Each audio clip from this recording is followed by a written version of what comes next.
Welcome to me TV news. హయాంలో ఏర్పాటు చేసిన మెడికల్ కాలేజీలన్నీ కూటమి ప్రభుత్వం పీపీఏల పేరుతో సర్వనాశనం చేస్తున్నారు. సామాన్యులకు వైద్య విద్య అందకుండా చేయడం దుర్మార్గ. పారిశ్రామిక రంగంలో వైఎస్ జగన్ తెచ్చిన పెట్టుబడుల సంగతి కూడా మండలిలో స్పష్టమైంది.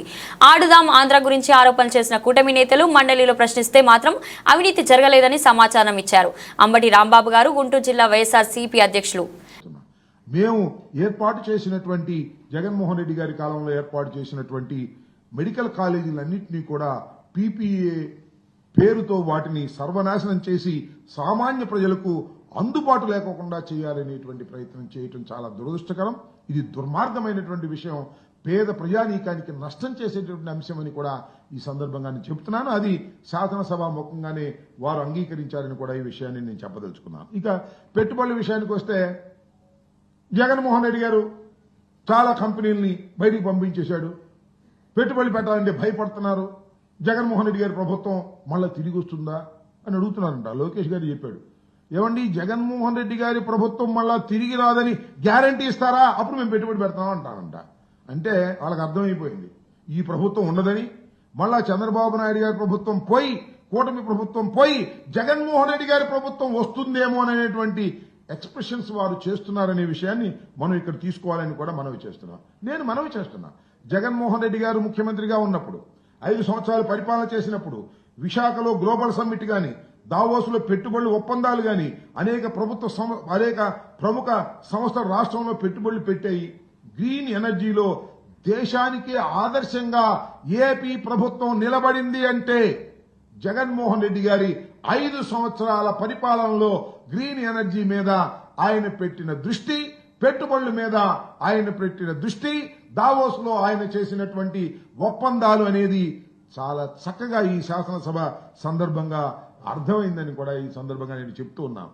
ఇకపోతే ఆడుదాం ఆంధ్ర, ఎంత ఘోరం జరిగిపోయింది, ఎంత అన్యాయం జరిగిపోయింది, ఎంత అక్రమాలు జరిగిపోయినాయి, దీనిలో కోటాను కోట్ల మిగిలి కాజేశారు అని చెప్పేటటువంటి ప్రయత్నం చేశారు. కానీ చివరికి ఒక ప్రశ్నకు సమాధానం చెప్తే దానిలో ఏమీ జరగలేదు, అంతా బ్రహ్మాండంగా ఉందని సమాధానం చెప్పాల్సినటువంటి పరిస్థితి ఏర్పడింది. అంతేకాదు సాక్షి కోటాను కోట్ల రూపాయలు ఖర్చు పెట్టారు, కోటాను కోట్ల రూపాయలు ఇచ్చేశారు, అప్పనంగా దోచిపెట్టారు అని రాస్తారు ఈనాడులోను, ఆంధ్రజ్యోతిలోను, వాళ్ళకున్న పత్రికల్లోను. శాసనసభ ముఖంగా మరి దానికి సంబంధించినటువంటి మంత్రి గారు చెప్పాడు, ఏమీ జరగలేదు, అంతా బ్రహ్మాండంగా జరిగిపోయింది అనేటువంటి పద్ధతుల్లో. పేపర్లో మాత్రం ఏదేదో రాసేటటువంటి కార్యక్రమాలు చేస్తున్నారు. అంతేకాదు సికీ ఒప్పందం మీకు తెలుసు, ఎంత గందరగోళం చేశారండి. చంద్రబాబు నాయుడు గారు, ఆయనకున్నటువంటి పత్రికలు, కూటమికి సంబంధించినటువంటి మనుషులు సికీ ఒప్పందం చాలా ఘోరమైంది, అన్యాయమైంది, కోట్ల రూపాయలు కాజేశారు, ఆదాని దగ్గర అది చేశారు ఇది చేశారు అని పుంఖాలుగా స్టోరీలు రాశారు.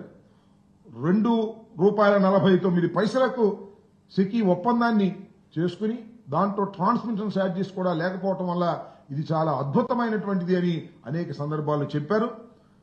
మరి మార్చి 13 తారీఖున పోయిన శాసనసభకు సంబంధించి డైరెక్ట్ గా అంగీకరించారు, సెకీ ఒప్పందం మేము దాన్ని రద్దు చేయలేము, దాన్ని కొనసాగిస్తాము, బాగా ఉంది అని చెప్పే కార్యక్రమం. అంటే టోటల్ గా నేను చెప్పదలుచుకున్నటువంటి అంశం ఏంటంటే, ముందేమో జగన్మోహన్ రెడ్డి గారి ప్రభుత్వం దిగిపోయి కూటమి ప్రభుత్వం వచ్చిన తర్వాత వారు ఇష్టానుసారంగా ప్రచారం చేస్తారు.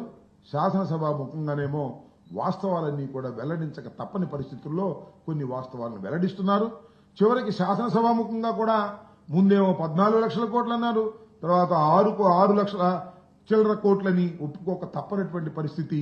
ఈ విధంగా శాసనసభ జరిగినటువంటి తీరులో వైఎస్ఆర్ కాంగ్రెస్ పార్టీ శాసనసభకు రాకపోయినా ఖచ్చితంగా కొన్ని సమస్యలకి పరిష్కారం ఇచ్చే విధంగా శాసన మండలిలో కృషి చేసి అద్భుతమైన ఫలితాలు ఇచ్చిందని మేము ఈ సందర్భంగా మనవి చేస్తూ, టోటల్ గా ఈ బడ్జెట్ సమావేశాలు చప్పగా ఉన్నాయి, ప్రజలకు ఉపయోగపడే విధంగా లేవు, సరైనటువంటి చర్చ జరగలేదు. ప్రధాన ప్రతిపక్షం రాకోకుండా ఉంటే బాగుంటుందని చాలా సంతోషపడుతున్నారు. మరి ముఖ్యంగా స్పీకర్ గారు, అదేవిధంగా డిప్యూటీ స్పీకర్ గారు చాలా హాయిగా ప్రతిపక్షం లేకపోతే బాగుంటుందనేటువంటి పద్ధతుల్లో ఇద్దరు యాక్ట్ చేయడం కోసమే వాళ్ళిద్దరిని పెట్టారు మన చంద్రబాబు నాయుడు గారు, కూటమి ప్రభుత్వం అని నేను అభిప్రాయపడుతూ ఉన్నాను. ఇది వాస్తవమైనటువంటి విషయం.